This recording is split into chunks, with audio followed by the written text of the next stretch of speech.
So why do rich people borrow money to buy real estate if they're already rich? Well, leverage is an unbelievably powerful tool. I often refer to leverage as a powerful tool, but dangerous. Very similar to like an AK-47. If you don't know how to handle that type of weapon, you should not use it. So I'll start with that. I wouldn't just hand an AK-47 to just some guy and tell him to start spinning it around loaded. So same thing with debt.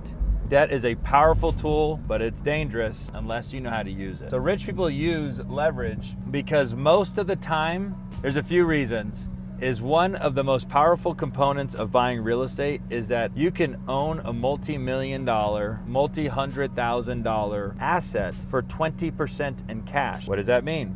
You could buy $1 million piece of real estate with $200,000 in cash. What other asset can you buy all of it with only 20% of it in cash? You don't get to walk into the grocery store or the mall and buy a shirt off the rack and go, hey, it's 10 bucks, here's $2, I'll borrow the rest. Yeah, never. So the point is that you get to own a significant amount of real estate with very little cash. Now, the other thing is that generally speaking, that asset will either maintain its value or over time increase. So the least amount of money that you can have in that asset, the better. So here's the simple rule of thumb. In a nutshell, the interest rate on real estate will be cheaper than the return on investment that you'll be able to get from external investments. So for example, if you can borrow money to buy a piece of real estate at 5% and then take all of your cash and invest it into a fund, a bond, hard money, any other type of investment and earn 10 to 12%, you get to pick up the difference. So why would you ever pay cash and park that money there?